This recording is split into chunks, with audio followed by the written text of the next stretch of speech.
Many Christians want deeper community and spiritual growth, but struggle to know how to build it into everyday, ordinary life.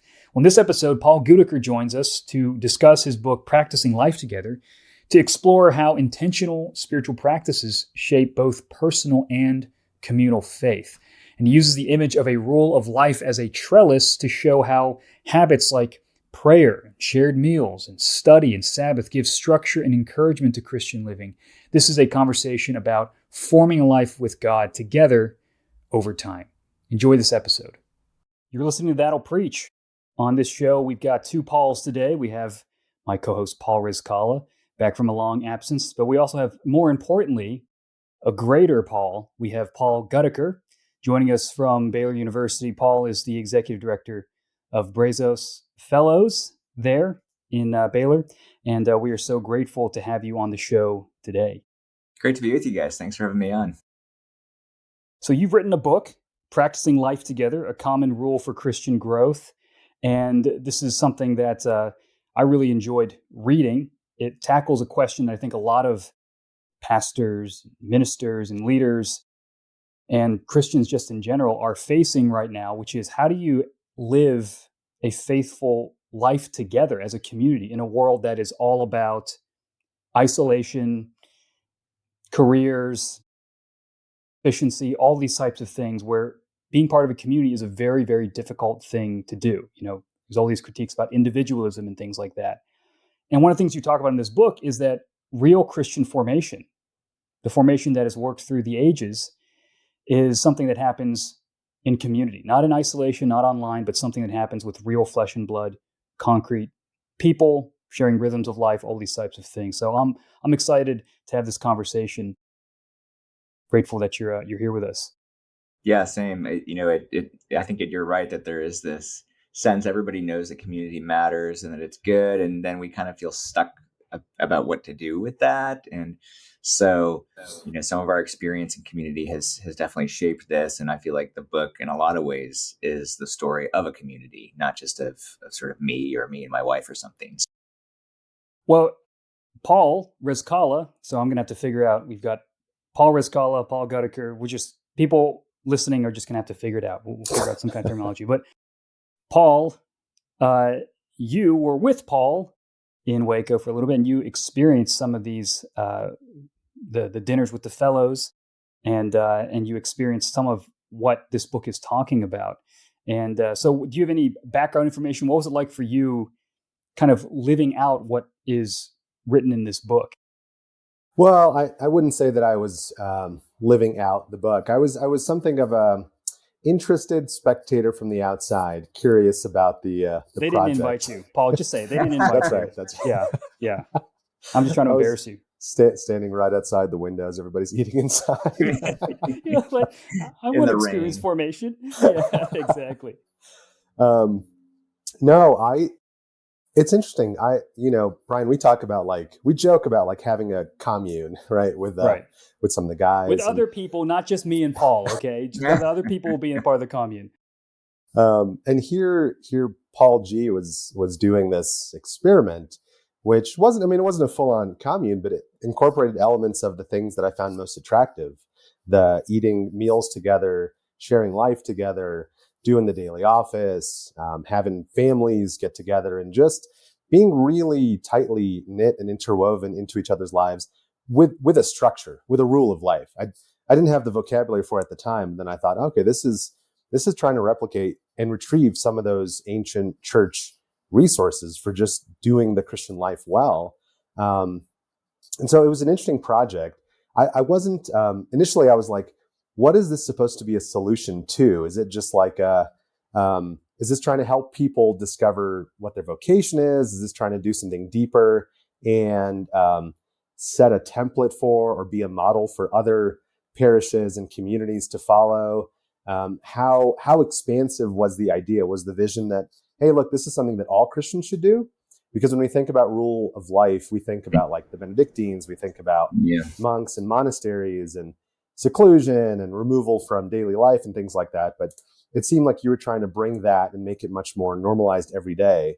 And maybe that could be a good place to start. Do you think that the rule of life is for every single Christian? Is this should this be a template for how we live our lives? I want to expand it a little bit. Even just talking about the title of your book. Again, as I mentioned before, it's Practicing Life Together. Very simple phrase, but there's a lot packed into that statement. Mm-hmm. Help us understand that. What do you mean by life together? And why does the church need a vision for that today? Yeah, good. Maybe I'll kind of start with that and then come back to your question, Paul, about is this for everybody? Yeah, I mean, it's clearly a bit of a nod to Bonhoeffer, which is bold because the book, Life Together is so it's such a classic. And actually rereading it when I was in the process of writing, I reread it again and I forgot how much was in there. Like, oh, I don't know, I didn't realize that I got that from him. It's just so rich. And I mean, I think Bonhoeffer's insight in there is that community is, I mean, many insights, but community is not this ideal that we sort of achieve with when we find the perfect people who are just great and we all connect and we click and whatever and we share interests. It's the reality of the people that God has put in our life. That's the gift of community that he gives us. And that's, of course, it's never ideal. It's often difficult, disappointing, painful, worse. But what it means to be joined to Christ is to be joined to his body. And so we don't get to and I think there is a theological insight there that Bonhoeffer stresses, and that's all through the New Testament, but especially in the writings of the Apostle Paul. If we think of community as just kind of a bonus to our Christian life, which I've heard Baylor students say that, like earnest, well-meaning evangelicals say, like, church is great, but it's not essential. If we think of it that way, then as soon as it gets tough or challenges us, we're out. We're going to go somewhere else. We're going to pull back. And I think the insight that being fundamentally connected to each other, that our life in Christ is a life together, that you can't just be like part of the body on your own. Like, that's not good. That's not a good image, right? That's a dead hand or a dead leg. It's not functioning. If you take it as essential, then you have to find a way to press through and you have to give yourself to it. And that doesn't mean that every particular community, there's never a time to leave, or, that's a whole other set of conversations, right? I get that. But I think it's a little too easy to see community as a bonus or a help to the main thing, which is me and God. Maybe you could just say, like, our relationship with God is always personal, but never alone. And so that's the kind of founding idea. And then the way to do that, as you said, Paul, I think over the centuries, a number of times in the history of the church, you can see this, especially in monastic movements, but even in quasi-monastic movements, early evangelical small groups, the pietists. You have, like, in the Middle Ages, you have these like Bible reading groups that nobody ever talks about in Europe, where people are getting together to read scripture. There's this sense that giving yourself to spiritual disciplines and community, gathering in small groups, gathering around the table, committing to a way, right, together, that this can be a real gift to the whole church, actually, that it can be a means of renewal. And so I do think that this is for everybody. And actually, I kind of struggled with this because the program we run, Brazos Fellows, we sort of target 20-somethings. We target emerging adults who have a little bit more availability, who are starting out. They often don't have, family or a mortgage or, figured out their career yet. And so they're somewhat more available to respond to a big ask. But we've realized over the years that people of different ages are interested in the project as well. And when I initially pitched Moody on the book, I kind of wanted emerging adults to be in the title. And they pushed back. And the more they pushed, the more I realized, I think this is right. Like, it might be that emerging adults can go the farthest with this. But personally, and I've seen in other friends, when you've got small kids, you need a rule of life. You need it more than ever. Like, you need that structure and accountability and intentionality. So I actually do think it ought to be kind of normative Christian life. And that'll look different for different people and at different stages of life. But the idea that you can only be intentional in that way and invest with others in spiritual disciplines in that way when life is at its most free, I think runs entirely counter to what a rule of life is. Yeah, I'm glad you said that, because when I read through this, you talked about your fellows and how you reading about doctrine of God, and I'm like, that sounds great to me. But we're the weird nerds. It's like, are people who are tradesmen, are they going to want to be part of that? A mom with 5 kids, is that going to jive with her? And so you wonder, and I think about this in general with the spiritual formation kind of movement that we're seeing. How much of it is really just college age educated, Yeah. people like maybe higher income, they can actually make the times and all this stuff geared towards them. Is this something for normal people? And it sounds like what you're saying is it doesn't have to look exactly the way that you're describing your own experience. In fact, I think you actually lay out some principles in general. But I think it's helpful that you don't want to use that and say, well, let's not even try at all. I wanted to ask you about what you call, you sort of talk about the private discipleship. You mentioned, church as a bonus, sort of a Yeah. do-it-yourself discipleship.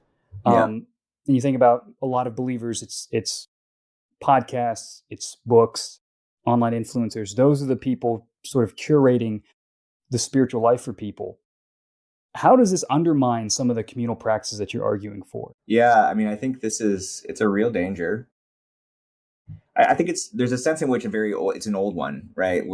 There's something about being humans marred by sin that means that we want to be private, that we want to keep something just for ourselves. I think that you can find the church fathers worrying about this. You can find it in Augustine. You can find it in the desert monastics. They've already done the radical thing, and they're still wrestling with, like, there's part of me that I want to hide away. And so there's a sense in which it's as old as humanity, this problem, but I think we can also recognize the cultural and technological factors that make that problem particularly acute today.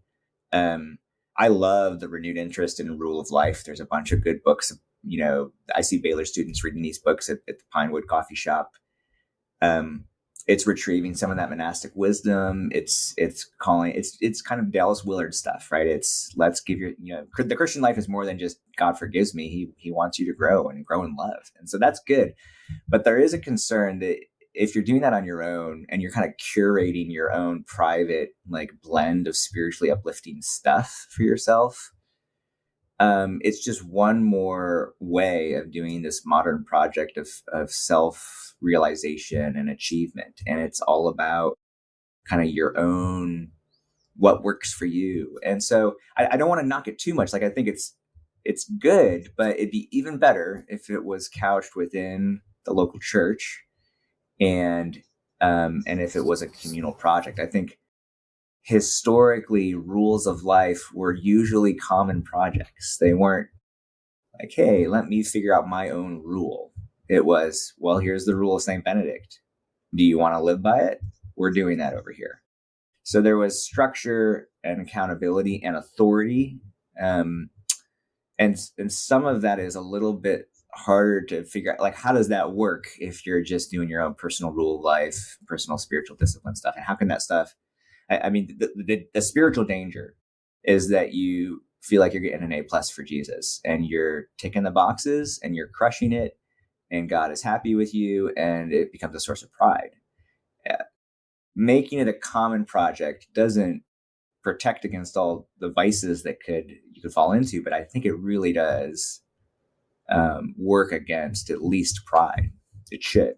Well, give us a little bit of an outline of what you guys did. I mean, you kind of talked through, you have an anecdote about the phrase, people prayed and ate together and the centrality of meals and all these types of things. For what did it look like for you? Just give us a kind of outline of how creating this kind of small intentional community started and what it looked like. Yeah, totally. So in a lot of ways, Brazos Fellows kind of grew out of the community that was happening here at our Anglican church in Waco. We were grad students. I was in the history department at Baylor, and there were just a bunch of us that were working on different grad degrees at Baylor around the same time in a small, relatively new Anglican church. And we were all kind of asking the same questions about life and vocation and teaching and doing this in service of the church, not just as a professional career.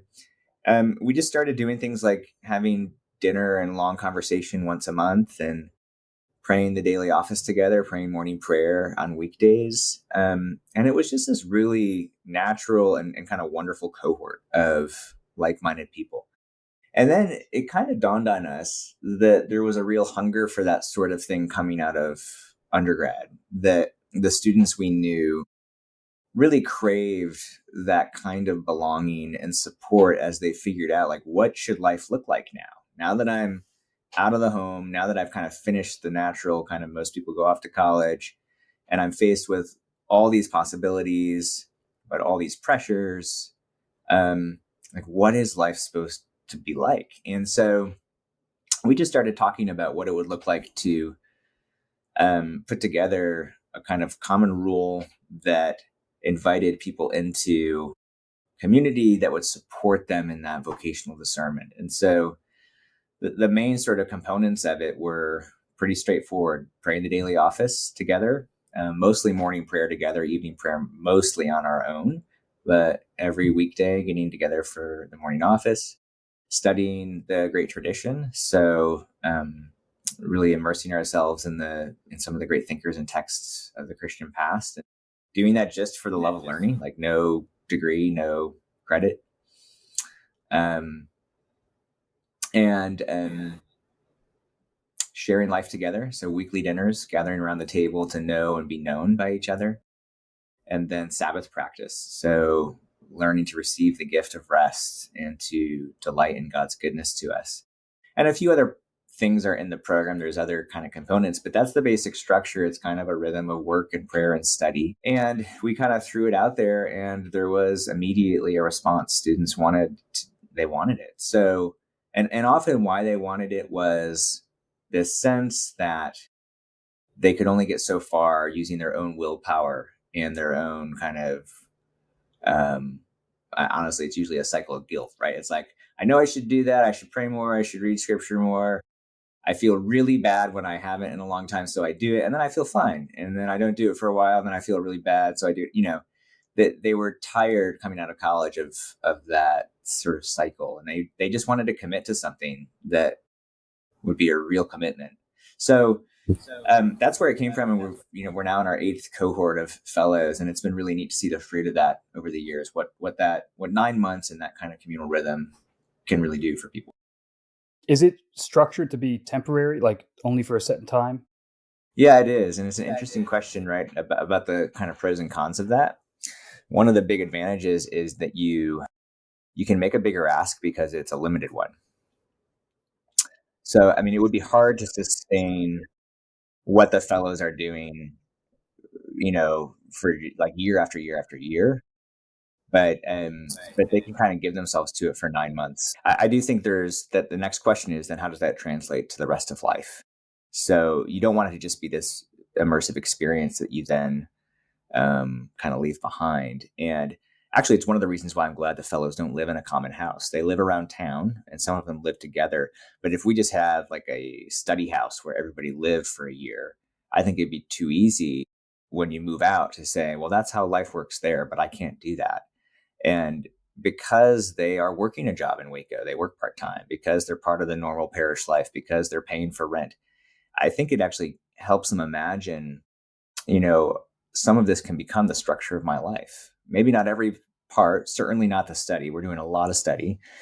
So not the depth of study, probably. But I get really excited when I hear alumni who've been out of the program 5-6 years talk about the reading group they're doing. They're getting folks together to read Dante. They're inviting people over for dinners. They're praying the daily office still. It's now become kind of the furniture of their life. It's become a habit. And so I think, what I encourage people toward the end of the book to do is say, you can start small, like a couple people, a couple practices. The hope is that this could actually become kind of some of the structure of your life with people, that you could get there. It might take a little time, find the right people and the right things. But I think it can work that way. What would you say is, so maybe this is a little bit of a spicy question, but to sum up some of the theses so far, so Christian community is essential to the Christian life. It's not a secondary bonus. You can only really do the Christian life the way Jesus intended it with other believers. And second, so you're giving us a sort of model, a rule of life that's amenable to help facilitate that. And so this is what it could look like with the readings, with the daily office, with the dinners. So now picture your average everyday evangelical non-denom church, small groups, life groups, cell groups. What's missing there? So imagine someone who's picking up this book and who's reading it from that perspective.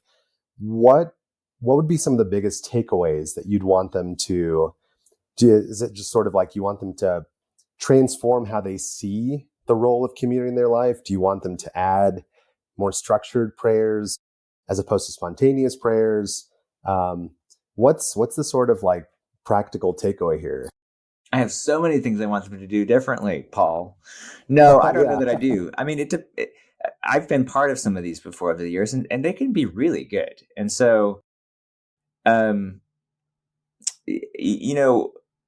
sometimes small groups, maybe this is unfair, but sometimes I get this reputation of it's just kind of like you're kind of getting together to share, which might just be gossip and kind of, try to make each other all feel better about how life is going or something, that it's kind of a support group for busy Christians or something. And I think there's probably better and worse models of small groups. I think, if you're part of a church that has a good small group ministry thing going on, you probably have a big advantage. You probably already have sort of expectations that this is normal Christian life. This is normal church life. So then the question is, what you do to go deeper? How could you really even go further into that? And just a couple thoughts. One thing that we see be quite transformative is we eventually, at our Monday night dinners, we take turns having the fellows share their story. So they get 45 minutes or so to tell whatever they want about their story. And we can ask questions about it. And, we don't make them share anything they don't want to share, but we then pray for them and thank God for them and lift up whatever they want prayer for. And for some of them, they've never done that. Like, they've never been in a community where they could just say, like, well, this is my story. This is who I am. Often they're sharing things that are really hard, and they've never done that before. Like, they've never actually said out loud to people some of the suffering or the hardship they've been through. It's pretty weird and hard to just for that to just come up, right? If you don't create space for that kind of sharing, people aren't going to usually just kind of throw it out there, even if it's a group of people they know well and trust. And so, I think it's being intentional about what's the point of our gathering. And for us, those Monday night dinners, a big part of the point is we want to really know and hear each other's stories. And we invite people into that really intentionally. I'd say one other thing, which is that I think praying scripture together is a really formative practice. It's great to do Bible study. That's amazing. It's great to just do prayer of any kind. Praying with people is a wonderful thing to do. Something about the daily office where mostly what we're doing is listening to scripture together. We're listening to God, and then we're responding in praise and thanksgiving and confession, etc. I think that is a profound thing to do over time with people. And so I would encourage a small group to say, maybe start with, do whatever else you do, but throw in prayerfully reading a psalm together slowly at some point in your evening together. And just do that every week and see how that shapes your prayer life. And then the last thing I say is study theology. So this is on this point of who is this for, and the blue collar worker, the mom, the single mom with kids. I'm no longer apologetic about this. I think, and philosopher Zena Hitz has a great book on this. I'm sure you've seen this one, Paul, Lost in Thought, The Pleasures of the Intellectual Life.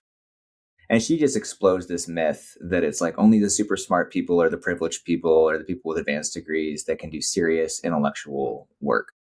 It's human to think deeply. It's human to ask big questions. And Christians of all people, with the God that we worship and the deep mysteries of our faith, we ought to be questioning people in the best sense, people who wonder. And I just think we way underrate the desire and the appetite and the capability of ordinary people to think deeply about their faith. And of course, not everyone's going to go for that, of course, but like, I think it's way more than we think, way more. And I've seen it a little bit. I've seen in our parish people who I won't use her name because Paul knows her, but somebody years ago, empty nester, knows super smart people, is married to one of the smartest people I've ever known. We asked her to be part of our course of study, and she was like, I'm not an intellectual. I'm not smart enough. And she was right. If what it means to be able to do this work is you have to have a PhD. I mean, but we kept bugging her. Eventually she did the course with us, and it was amazing.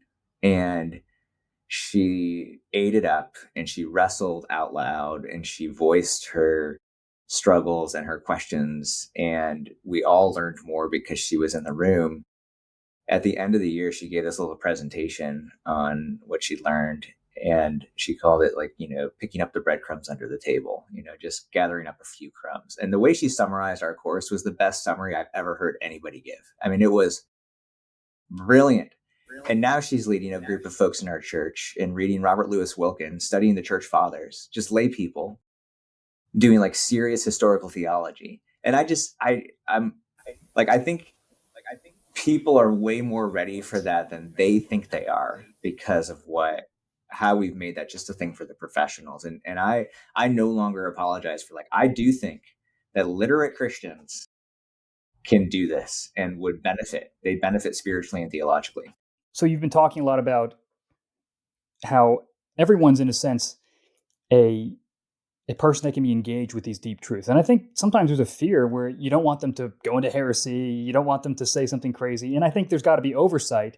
But you can go too far with that, and you can say, I feel like people don't even know that they really enjoy reading the Bible until they're actually kind of tasked with it and brought into it. If she would have just thought this group is just for these theological nerds, she wouldn't have realized that theology is actually for everybody. And sometimes it takes an approachability that has to happen. With these groups, one thing that's hard is if you've got a really great small group or a really great, kind of communal group that's practicing life together, as you're writing about, sometimes they get cliquish. You think about somebody who's new to it, and there's been a dynamic where you have a really tight group. You've been doing this for 9 months, you really enjoy it, and then someone wants to join in, like Paul, lonely outside in the rain when no one invites him, and they feel intimidated, and they come in, and then the group there who's really tight, they're like, well, now I can't be as open and honest as I used to be because now there's this random new person here. So how do you balance that with when it works and you form this tight community? How does that work with hospitality and bringing newer people in to the fold? Yeah, that's a great question. And I mean, the danger with anything like this, and sometimes monasticism in the history of the church has fallen into this, right? That you kind of have two-tier Christianity, like they're really holy people, and then everybody else who is mediocre, right? That's a real problem. So I think these things ought to be a gift to the whole church and fruitful for the whole church. So, I think one of the things that a common rule does is it makes really clear where the boundaries of something are. So you can say, hey, if you want to be part of this, here's our rule. This is what we're up to.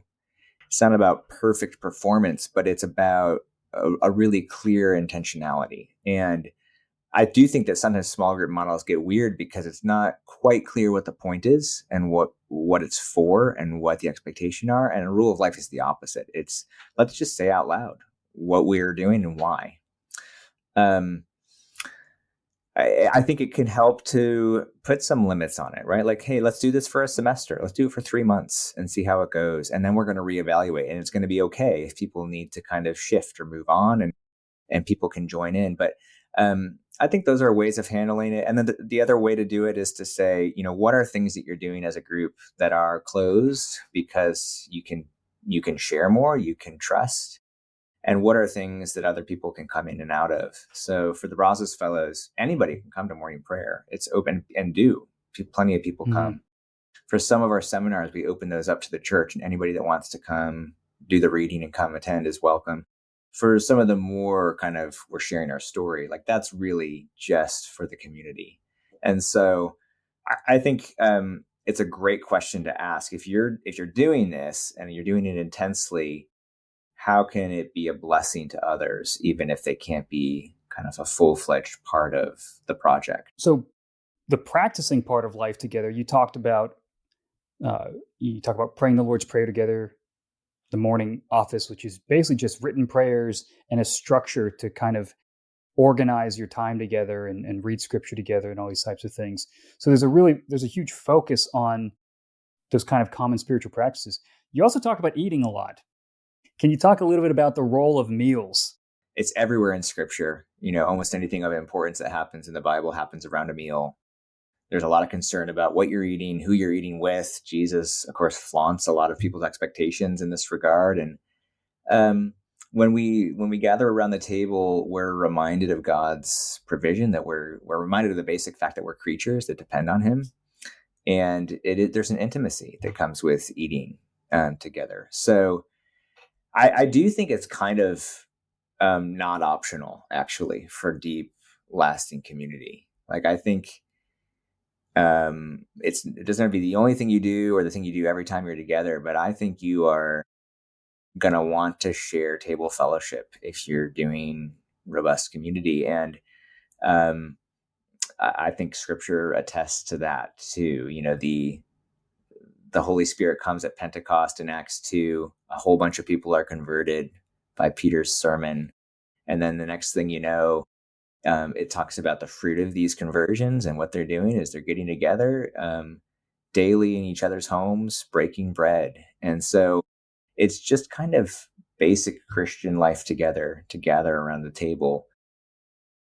That doesn't mean that it's easy to do this, but I think we overcomplicate it. Like, gather, share food, have good discussion, linger at the table, put your phones away, and community will happen, right? It's just kind of a basic building block of it. How do you get that dialogue started in meals? I mean, a friend of mine once said that it's not so much one person in front teaching. I think there's a place for that, obviously, with the sermon and Sunday morning, all that stuff.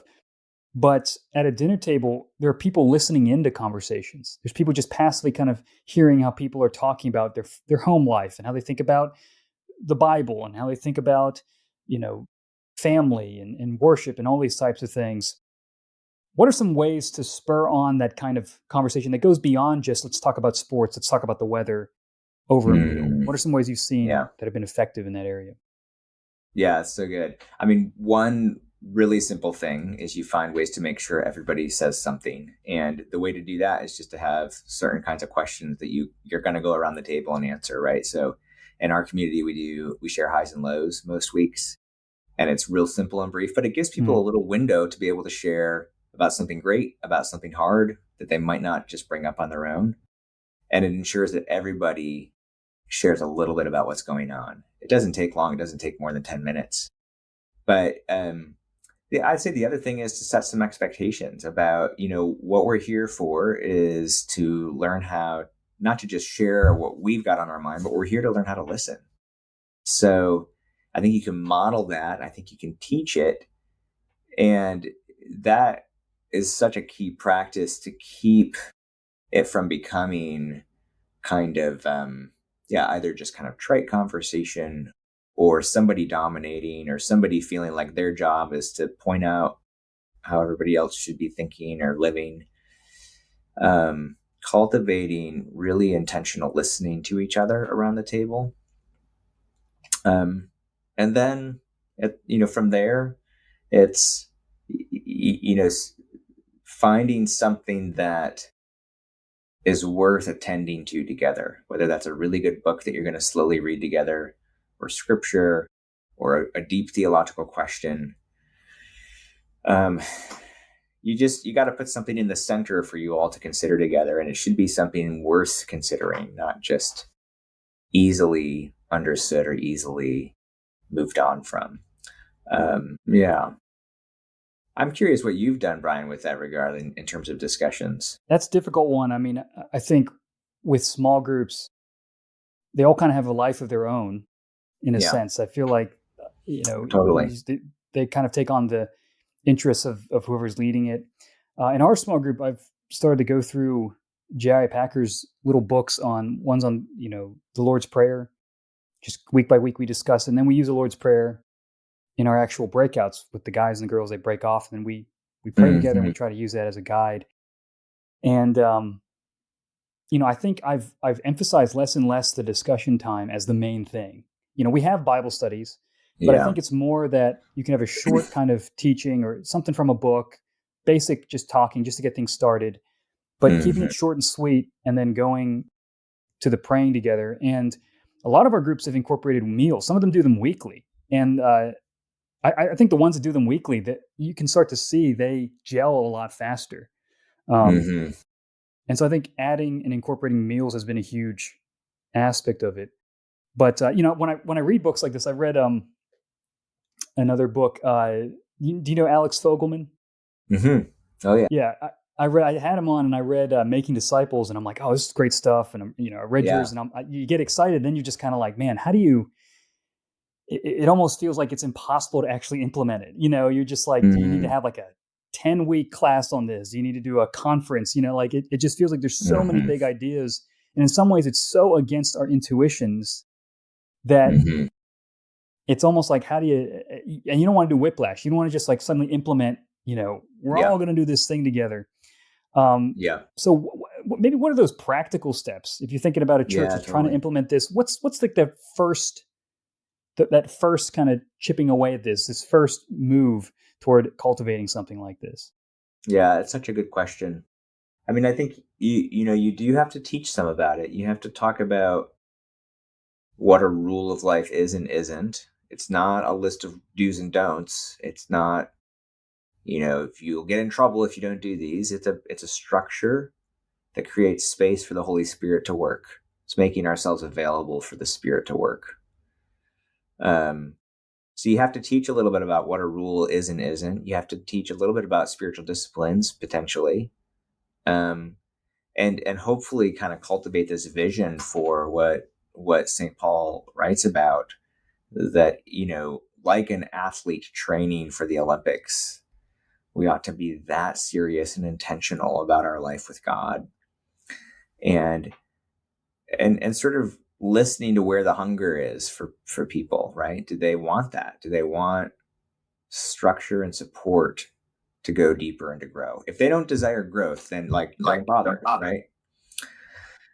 And then I would say, if you can discern that hunger, you could start with a limited commitment, right? So, I mean, Lent is a great time for this. It'd be a great time to say, here's a simple rule of life for Lent. Who wants to try it for 40 days?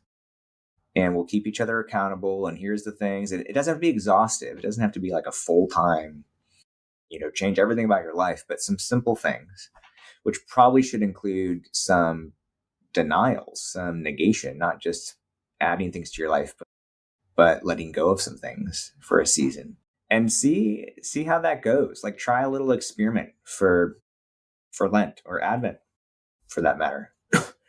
And rather than start a new program or, a really big thing, it might just be better to kind of gather a few people who discern that hunger and desire and try something relatively small, meeting for prayer once a week, meeting for dinner once a week, reading a book and talking about it, but slowly,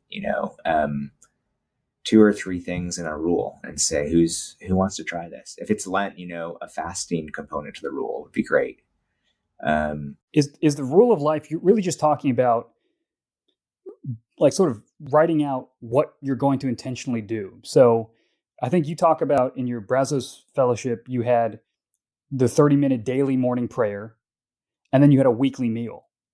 And so would that be your rule? Like, we're going to do this every day for 30 minutes, and then if you want to be part of this community, you're going to be part of the meal too. Is that kind of like the rudiments of what the rule of faith would have been? Not rule of faith. That's the rule. Yeah. The rule of life. Yeah, rule of there's life, a right. little bit more to it for the Brazos Fellows, but that's a big chunk of it. You know, it's not a long list of things. It includes Sabbath practice on Sundays. It includes commitment to our study, and participation in the church and these things. But yeah, I think that's exactly right. It's just a way of saying out loud, here's what we're hoping for. If I leave it up to chance, you know, and just see how I feel in a given day or a week, I'm not going to do a lot of the things I know I really should. If I say out loud, I intend for this to be part of my life, then it becomes part of my life. So, you know, I'll give you an example from my own rule. Like, I realized about a year ago, in the busyness of life, raising kids, teaching, you know, running a nonprofit, I had very little time for quiet prayer, just sitting in silence with the Lord. Like, I was praying, but it was all like, here we go, you know, busy, busy, busy. And so I put into my rule 30 minutes of silent prayer once a week, which is not a lot, but I knew if I never was doing that, there'd be a real deficit, you know? And so I put it in my rule, and it's been really hard to keep that part of my rule. Probably half the time I'm keeping it. So if perfection's the goal, I'm failing. But 30 minutes every other week is way more than what I was doing before a year ago. Yeah. Right. And so it's less about achieving or getting to perfection or something. And it's much more about being able to actually measure, like, where is life at? If I haven't been able to do that for a week, something's off. Like, something needs to give. It's a standard I can kind of measure myself by, and assess where I'm at with godly authority weighing in, not just on my own. And that is such a gift. There's actually freedom that comes with that, because I'm doing less guessing. I'm doing less just kind of feeling vaguely bad. And I'm more specifically aware of where some weaknesses are. I think it's so helpful that the rule is not meant to be this tyrant. It's just a tool to help you be called back to things you're committed to. And if you write them down and you put them together, that can be a helpful way to say, okay, I don't have to like remember what was it I was trying to do, but it just kind of calls you back. I think about it like, you know, if you write out a workout, it's a lot easier than just trying to think in general, I'm going to go to the gym and just lift some heavy things. It's like, I have this routine. If I don't hit it, at least I know what I'm supposed to do and come back the next day and just get back to that. But I think so many things in our life, it's not that we're perfect at it. It's just that we keep striving towards it. And we grow in a lot of unexpected ways through that practice. And just on a personal note, what are some ways that you have unexpectedly grown by challenging yourself to keep this rule, and how it's shaped you in your ordinary life? Yeah, totally. Yeah, it's funny. Maybe a month or so ago, I was on a mom podcast. I was like, do I have things I need to say to moms? I don't know. Do moms want to hear what I have to say? But it actually helped, because it made me think about why a rule is good, even if life is crazy. You know, in fact, it's probably more important when life is totally nuts, because it's all the more helpful to have intention and to have made some commitments to some, again, probably not a lot, not everything you'd love to do, but a few things that are going to be formative and life-giving spiritually. So, yeah, I mean, my life, I'll just say it, like, I would be praying less if I weren't praying in community. I just would. And I would be more, I'd be more driven by the urgent, you know, rather than the most important. And so the gift of a common rule is I'm committed to this, and if I don't feel like it, or if I'm kind of stressed for time, this is still just kind of part of the life that I'm called to. There's always grace. There's always, if I really need to, can't be there this morning or whatever, that can happen. But, um, I think that is kind of why it's a freeing thing, because I don't have to decide for myself every day or week, like, gosh, do I have time today? It's like, nope, this is what we're doing. So the rule basically helps you prioritize, and it's kind of outsourcing your willpower and your effort onto something external, which is why I really like the trellis analogy that you opened the book with, that there's a rule or a pattern or a template that's there that we can use to structure our lives and our time and our thinking.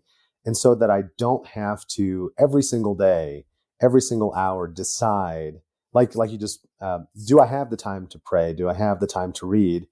Rather, impose those as kind of bookends, either in the bookend morning, evening prayers schema or whatever the case may be, but just making that something that's not necessarily a non-negotiable, but like it's there. And if there's a really, really strong reason why I shouldn't, then okay. But like as a default rule, I'm going to do that because I can't trust myself to always have I'm too fickle.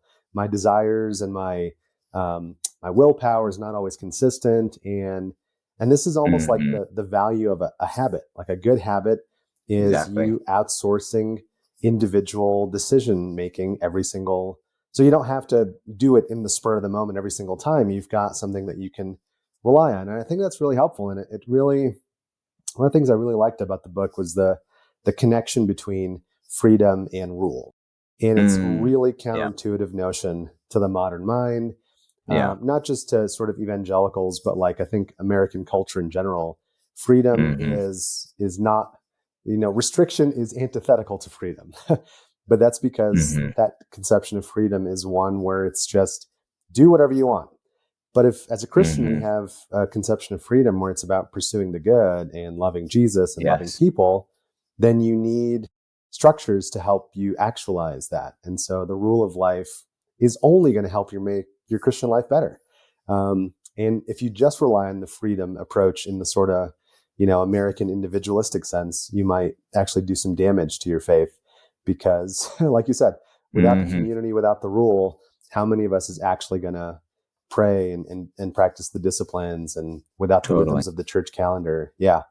I mean, Paul says, right, I do the thing I don't want to do, and I don't do the thing I want to do. And like everyone resonates with that. Here's one small example, right? The realizing, it's just not great for me mentally, spiritually to start and end my day on my phone. But I'm going to, if I don't kind of commit to something else. It's just, I'm very rarely going to be like, I don't feel like it today. It just has that power, right? It pulled like what's came in on email, what are people saying on Twitter, whatever. That's your liturgy. It is. Yeah. And it's actually naive to think that I can kind of every day choose something better every morning, as I'm sipping my coffee. And so instead of that, I have to put it in my rule. I have to say, I want to start prayer. I want to start with a little bit of journaling and even maybe just reflect, maybe just sitting there with a cup of coffee, that's going to be better for me. It's not going to feel better necessarily. I'm not going to be like, wow, my day is amazing. But the freedom is, I think biblically, and I think the Christian tradition endorses this, freedom is when you're able to give yourself to the good. And that's a much more positive definition of freedom than just the absence of restraint. So the guy who wakes up and decides, I want to run the marathon, I want to run a half marathon today, and I haven't run in a year, just authentically decides, chooses that for his day. He is less free to do it than the guy who's been training. And of course, like that's obvious, duh. But we think of that as only true in sort of certain other kinds of discipline. And then we hope that we're able to kind of muster up like this authentic choosing of the good in our own life of prayer, life in community, life with our technology, whatever it is. And so I think there's actually, I see it in, I don't know if y'all see this, but I see in 20 somethings and college students, they're totally fed up with this cultural script of freedom that they can do whatever they want and it's going to be good. They actually want structure. They want accountability. They want good authority. They want something that's going to ask something of them. I think the kind of Jordan Peterson effect is one instance of this. It's like, tell me what to do. Give me discipline. Give me something hard. And because they just see how vacuous and how empty that kind of other script is. So there's an opportunity there for the church, I think, to bear witness to something true about being human. Absolutely. I think, especially with college age students, they don't need more lectures on the badness of phones and screens. They'll be the first ones to tell you, I know I spend way too much time on my phone. What I'm looking for is a solution. Give me the alternative. Give me the vision of the good life to help me. And this is, I guess, part of that Jordan Peterson effect. Like, where are the boundaries? Where's the good life? How do I flourish? I know I have this problem. I don't need more lectures, right? Everyone's read the sort of like high anxious generation. We know the problem. It's diagnosed. It's sociologically evidenced. And so something like a rule of life, something like a vision of community, something like a vision of freedom that's more than just lack of restraint and enabling and a facilitating of doing that which we're supposed to do. And I think Lewis has this great, like, why do we have to read good things? Because if we don't read good things, we're never going to read bad things. You can't not read. So maybe another way to put your point is that your life is going to have a rule. It's either going to be a well thought out one and a good one, or it's going to be one where you bookend your day with phone and email, and it's characterized by a lack of structure, or perhaps bad structures, like bad habits. If you don't fill it with good habits, you're going to have bad habits. And so everyone has a rule of life. Everyone's going to have a liturgy. It's just, is it explicit? Is it well thought out? And is it good? You've given us a positive vision of what that could and should look like. And I think it's a healthy challenge. I love that. I think you're exactly right, Paul. And one of the things we start the year with the Process Fellows is we have them try to write out what their rule, which they usually haven't articulated before, like what it is, like what do they do? And there's usually, one of the nice things is you realize there's good things. Like you go to church every Sunday, that's great. That's part of your rule. And you've made a commitment somehow to do that.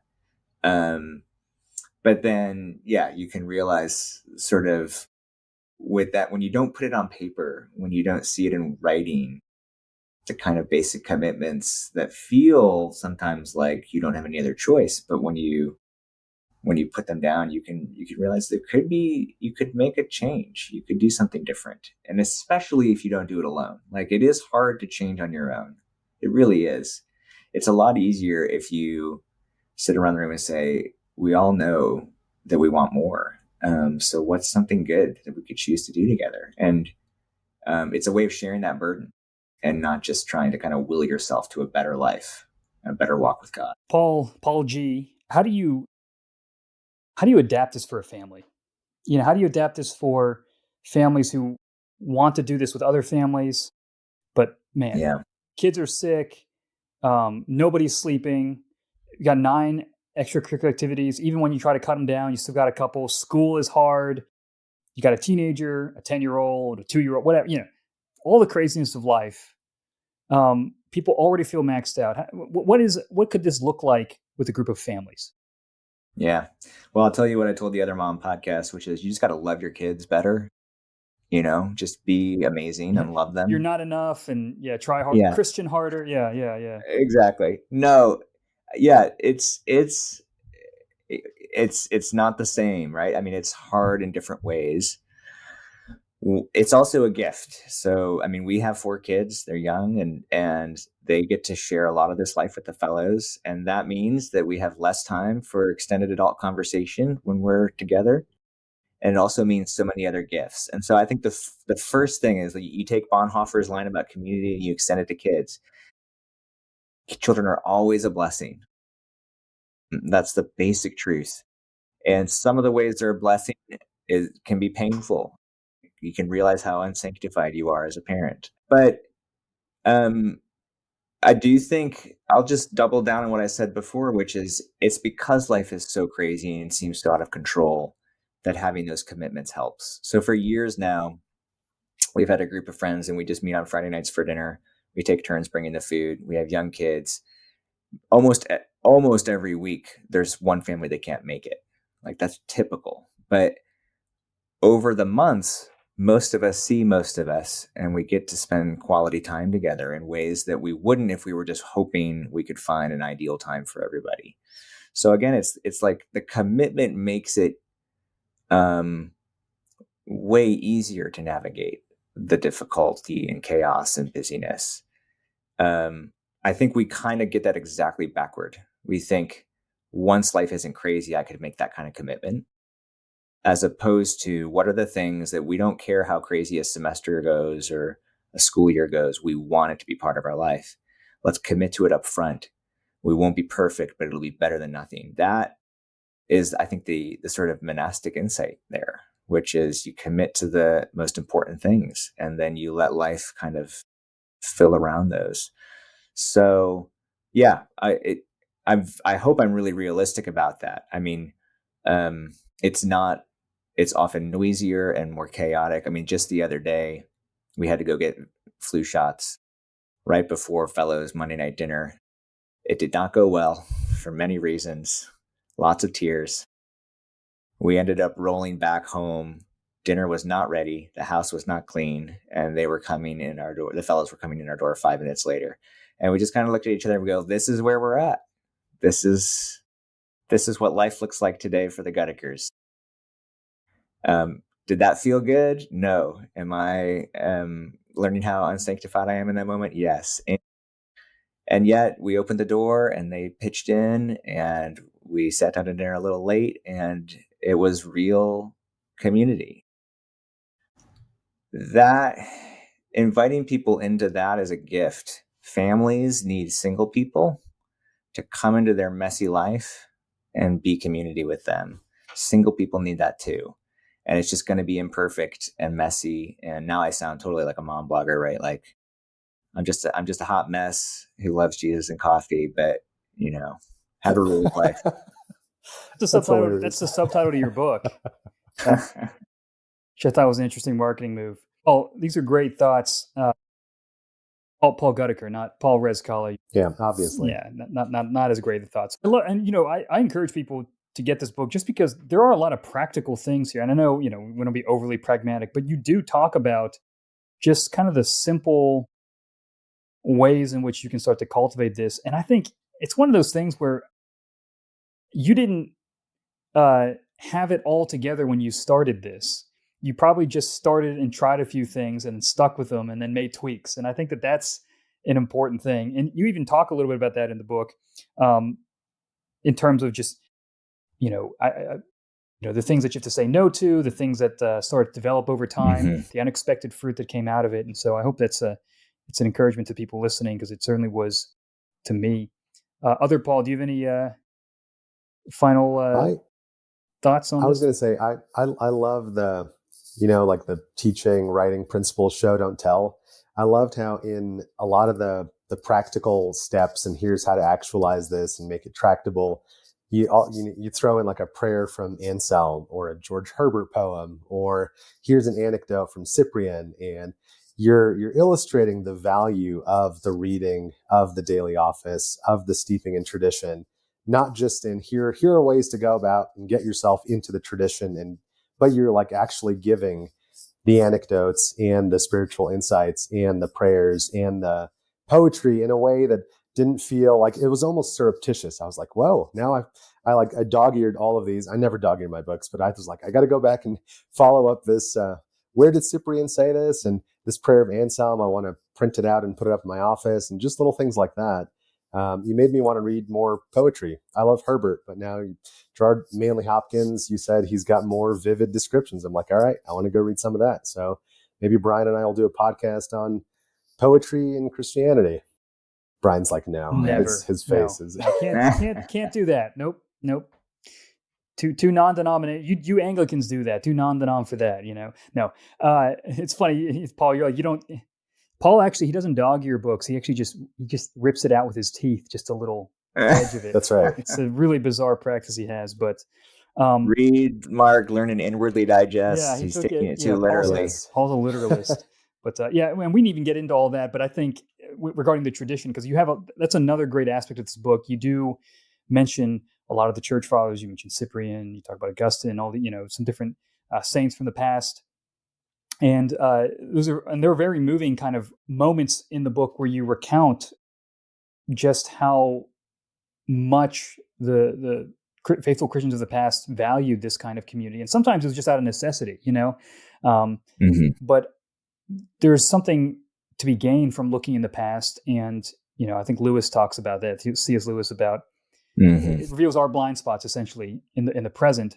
Not that everything they did in the past was perfect, or that we should all become monks. In fact, you've actually had some cautions about how the monastic life can actually be too secluded or something like that, and I think that's helpful to talk through too. But love the book. Encourage you. We're going to put links to it if you want to go check it out. And I think it'll just be a helpful resource to a church of any tradition that's looking to create sustainable but meaningful relationships in their church and community that's intentional and thinking through the things that they do. Thank you all. I really appreciate y'all's questions, and just a joy to talk with you.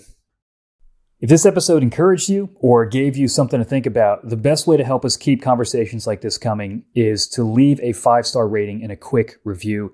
It takes just a moment, but it makes a huge difference in helping others find the show. Thank you for listening.